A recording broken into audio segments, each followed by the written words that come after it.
As the global population grows, the strain on the environment has been exacerbated by meat and dairy production. More sustainable food alternatives have developed significantly over the past 5 years. Consumer demand for meat and dairy alternatives has grown exponentially, especially in developed markets, born out of both ethical and health concerns. But is it a good idea to play sustainable food as an investment theme? IPOs such as Beyond Meat and more recently Oatly have been successful, but have these vegan alternatives been overhyped? What's the investment case for investing in sustainable food? I think it's a very long-term theme driven by the fact that we are going to continuously see population increase over the next kind of 20 to 30 years. And then on top of that, the amount of arable land is shrinking quite rapidly. There's a lot of pressures that the environment is facing, not just because of kind of agricultural farming, but also from increased meat consumption. There's a revolution going on in the food investment world. Beyond Meat was kind of a headline IPO a couple of years ago now, and that did a lot to raise the profile of the sector. But there are a couple of different things that are contributing to the sort of increased interest. Those two things are people concerned about their health and what they're eating, but also concerns for the environment. In terms of a long-term trend, we see a big transition away from actual consumption of meat and more towards greater consumption of plant-based foods. We're not sure how fast that transition is going to happen, and we're not saying that everyone is going to go vegan.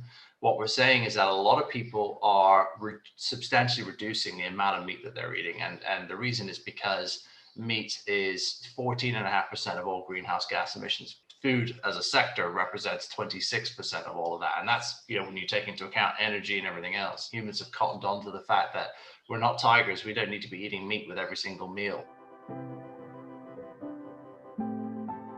Everyone's quite keen on plant-based meat and plant-based dairy. So we are, we have exposure to that area. But, there's other things that are kind of more in the upper end of the supply chain, things like precision agriculture. There's a host of new technologies coming out, either in agricultural software or things like optical sensors, which allow the farmers to use ag machinery that would monitor the progress of their crops in a way that they couldn't really do before on a much larger scale. One or two companies coming through and listing right now. There's a company called Aero Farms. There's a French company called Carbios. These are examples of companies that are working in vertical farming, or in the case of Carbios, with food waste to recycle it into biodegradable plastics. There's a company called Calera, which is a Norwegian listed vertical farm as well. App Harvest is another indoor farming company. And then on the side of bioengineering, there are companies such as Amaris, Zymergen, and Ginkgo Bioworks. But we also think some of the existing listed companies that we held in the Sarasin Food and Agriculture Opportunities Fund, the likes of DSM, CHR Hansen, and Givaudan, are these consumer ingredient companies and flavoring companies, and they're partnering alongside the companies that I mentioned, such as Amaris and Ginkgo Bioworks, for example, and developing a partnership model for building out the bioengineering of food. If you look at the ag tech side, ag machinery stocks, they do tend to be cyclical.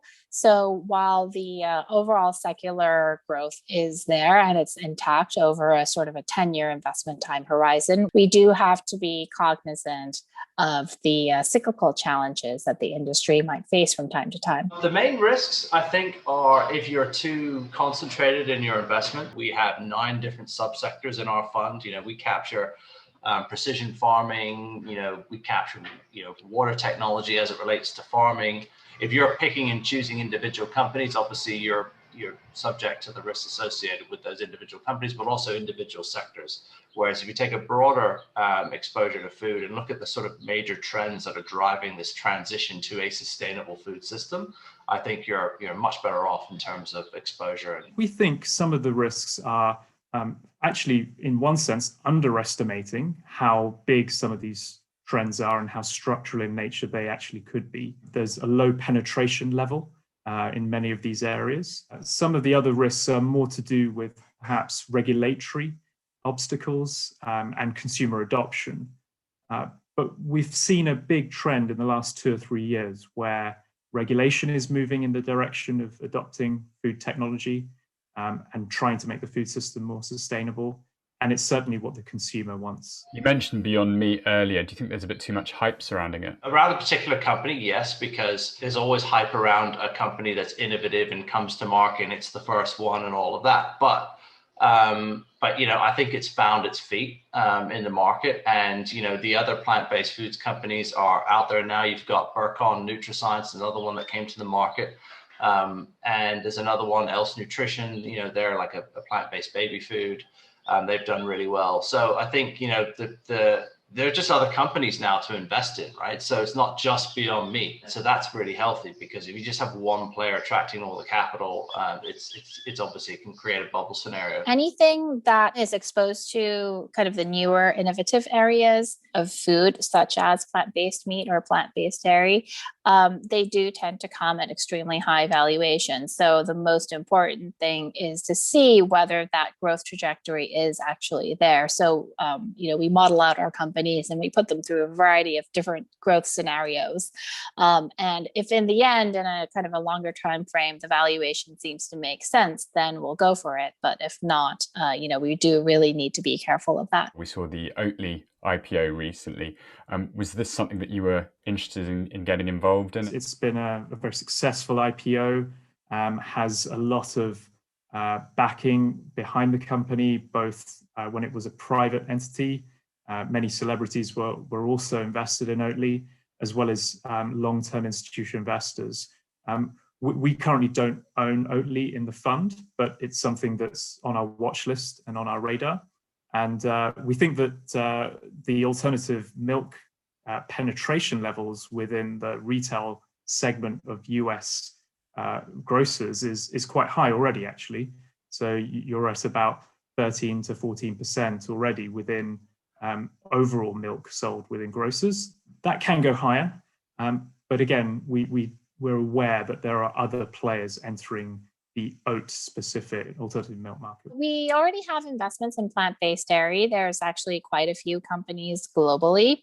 Oatly is another example of that, and we do think that the trend is here to stay. Once again, valuation is quite a big issue, so we try to be very mindful of that. Some of the holdings in your portfolio do have some ESG issues. You've got the likes of Compass Group, obviously, that was involved in the school meals scandal earlier this year. Do you think it's possible to make money within the food theme by being purely sustainable? We engaged with Compass as investors. We talked to them when the whole issue was first arose. We think that they actually made a lot of valid and successful remedial steps. So we actually feel that that isn't an issue that's likely to recur. It wasn't something that's been happening on a sustained, consistent basis. Compass, alongside other contract catering companies, are all looking to improve their menus, the types of food that are on their menus. So we think that it is possible to look at the whole food and agriculture system and have a sustainable form of running the fund, yet still leave yourself as much diversified and open to all the change that's happening across that food system.